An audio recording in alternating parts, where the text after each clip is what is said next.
How you doing, YouTube? We're back. We're going to do another beer review. This is very, very special because this might be the very first review of beer from this brewery. The newest brewery to open up in Nova Scotia. And also it has the distinction of apparently being the smallest brewery in Nova Scotia. This is Bad Apple. The Bad Apple Brew House.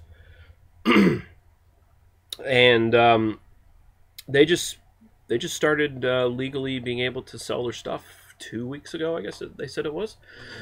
My brother, my dad, and I went down to them this afternoon. Almost thought there was no one there for a while because the way it's set up is they have the actual brewery is in their barn and they have their house right next to it. So anyway, they're located in Somerset. If you're not sure where that is, that's basically just north of Berwick. In fact, it's about 1 minute outside of Berwick. And it's a very convoluted way to get there. Even if you follow the Google map thing that they have on their website, the road doesn't quite match what they show on Google Maps. That's Berwick for you, though. It's pretty fuckulated. So, but they've got two beers right now. Very small operation. Like we went into the. They have a lot of space. If they get new tanks, they have plenty of space for more tanks. But at the moment, they just have this one small tank. It's, I don't know what size you'd even say it is. It's about the size of a 600-liter oil tank. Something like that, yeah. Very, very small. And yeah, they have two beers right now. They have an American Pale Ale, and they have this, the Black and Tackle Imperial Stout. And Russian Imperial Stout, it says.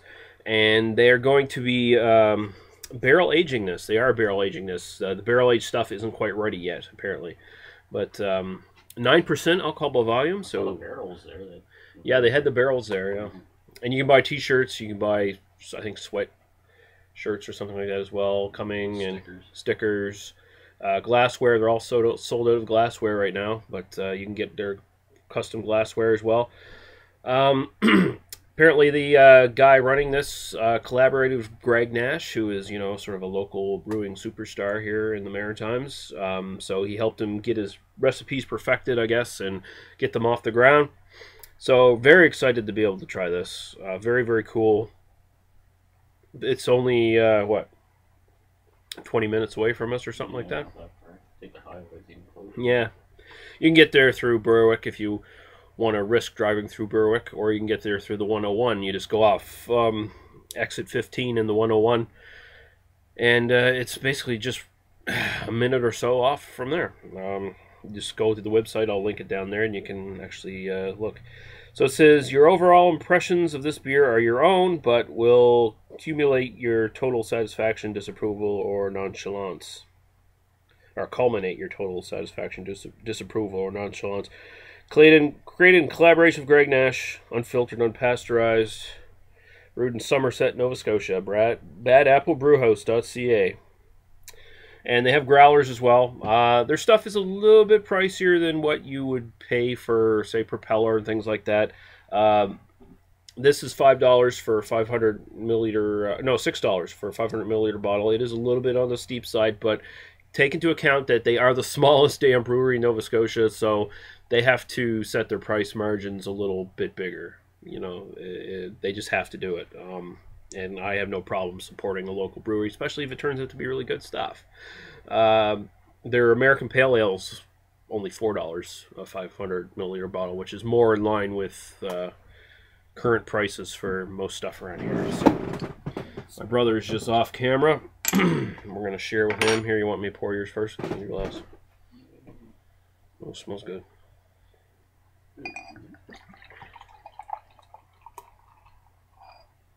Go. All right.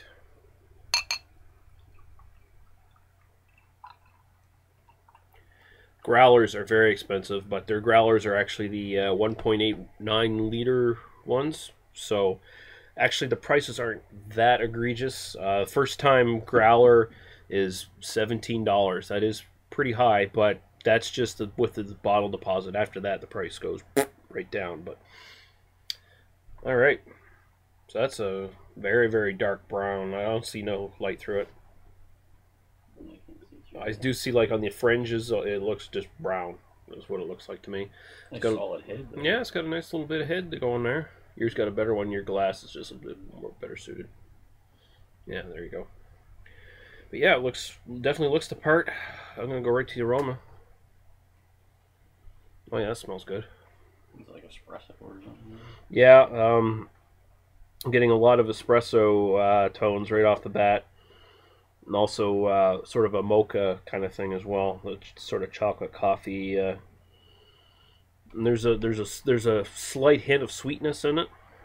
Yeah, but it's like chocolate, but sweet yeah, chocolate at the same time. but it's not like some imperial stouts where the sweet notes are like dark fruits or something like that. It's like close to that, but it's not quite there. It smells very good. You know, it smells more like a porter though, to me. You know, actually kind of reminds me of Sea Level's porter. Yeah, it's more aggressive than the propeller one, isn't it? What's more aggressive? The smell of this.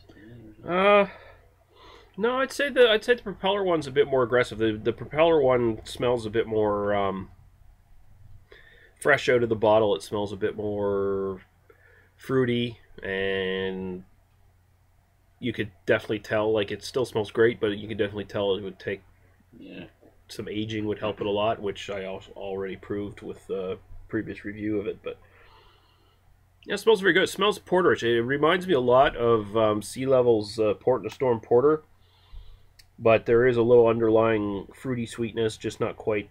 You know, I'm not saying prunes or red cherry, dark cherry, or whatever. It smells almost. It's almost a tobacco-like quality to it, like a sweet, like a flavored cigar or something like that. Very nice. And I'm not getting any alcohol. You're not getting alcohol on that, are you? No. All right. What, 9% did you mention? 9%, yeah, bigger than Propeller's Russian Imperial. So go right to the taste. Cheers.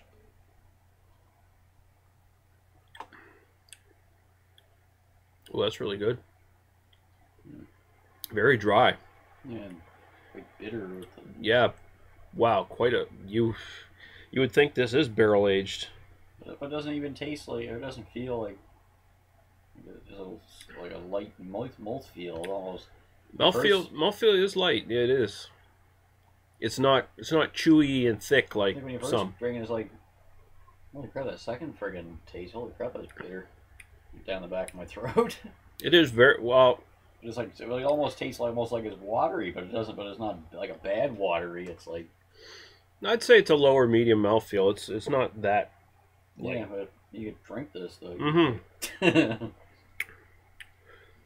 I'm getting this.